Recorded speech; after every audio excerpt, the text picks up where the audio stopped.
دوستوں ذرا سوچیں، آپ ایک پائلٹ جہاز کے کاکپٹ میں ہیں، آپ کو دشمن کی فضائی حدود میں کچھ نہ ہے۔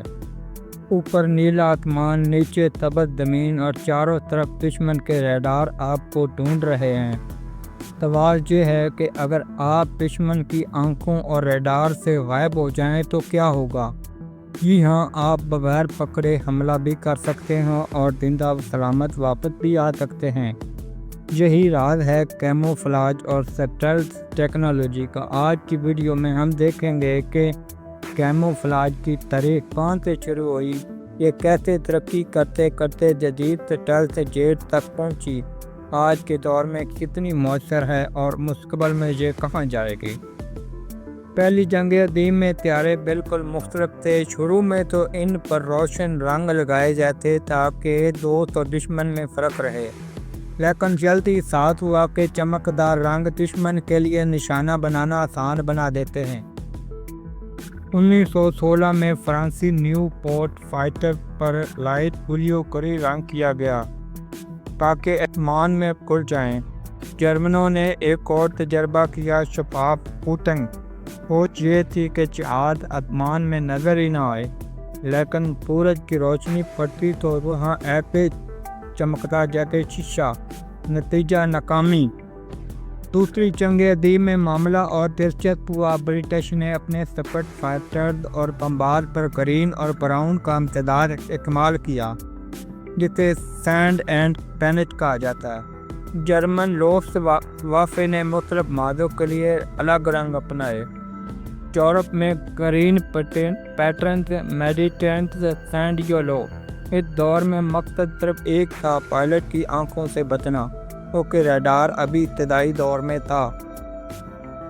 1947 میں ایک انوکھا پروجیکٹ ہوا، یہودی لائٹ کا۔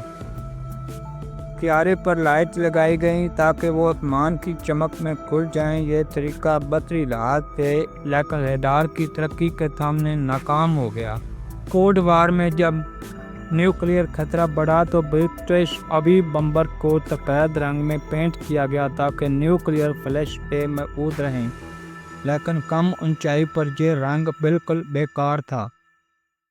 ویتنام میں جنگلوں نے ایک بار پھر کیموفلاج کو زندہ کر دیا۔ امریکی جیٹ پر FEA اسکیم پینٹ ہوا، لائٹ گرین، ڈارک گرین اور ٹین۔ یہ رنگ جہازوں کو درختوں اور زمین میں چھپا دیتا تھا۔ 1970 میں ڈیجیٹل کیموفلیج پکسلیٹڈ پیٹرنز نے جیٹ کی آؤٹ لائن توڑ دی، جس سے اسے دیکھنا اور مشکل ہو گیا۔ آج روس کی Su-35 اور برازیلین F-5 اس تکنیک کا جدید ورژن استعمال کرتے ہیں۔ آج کی کیموفلاج صرف رنگوں تک محدود نہیں، یہ ایک ملٹی لیئر دفاعی سسٹم ہے۔ یہ ریڈار لہروں کو جذب کر لیتے ہیں، انجن انراس کو ٹھنڈا کیا جا سکتا ہے تاکہ ہیٹ سگنیچر کم ہو۔ رنگ ریئل ٹائم میں بدل جاتے ہیں جیسے کوئی کرکٹ۔ چین نے 2024 میں ایک نئی آئرن بیسڈ کوٹنگ متعارف کرائی۔ یہ صرف 100 نینو میٹر پتلی ہے، سستی ہے اور ریڈار کے ساتھ ساتھ انفراسٹرکچر سگنیچر بھی کم کرتی ہے۔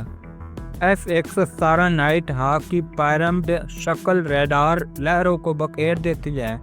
B-2 اسپرٹ بمبار نے بالکل وار میں 12 سے زیادہ ٹارگٹ ایک ہی مشن میں تباہ کیے۔ F-22 ریپٹر کا ریڈار کراس سیکشن صرف ایک گالف بال کے برابر ہے۔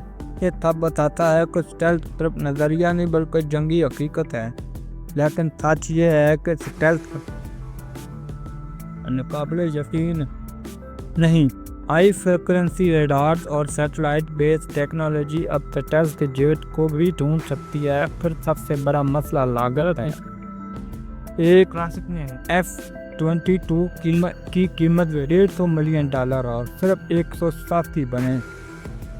مشکل میں نینو ٹیکنالوجی ایڈپٹیو میٹیریل اس ریس کو آگے بڑھا رہے ہیں۔ امریکہ NGAD پروگرام پر کام کر رہا ہے جسے چین 6th جنریشن جیٹ بنا رہا ہے۔ تو یہ تھا کیموفلاج اور سٹیلتھ کا حیرت انگیز سفر۔ پہلی جنگ عظیم کے سادہ نیلے پینٹ سے لے کر آج کے نینو ٹنگ تک اگر آپ کو یہ ویڈیو پسند آئی تو چینل ڈیجیٹل بلاگ کو سبسکرائب کریں، جو ہم سائنس، ٹیکنالوجی اور ڈیفنس کا راز آسان زبان میں آپ کو پہنچاتے ہیں۔ اور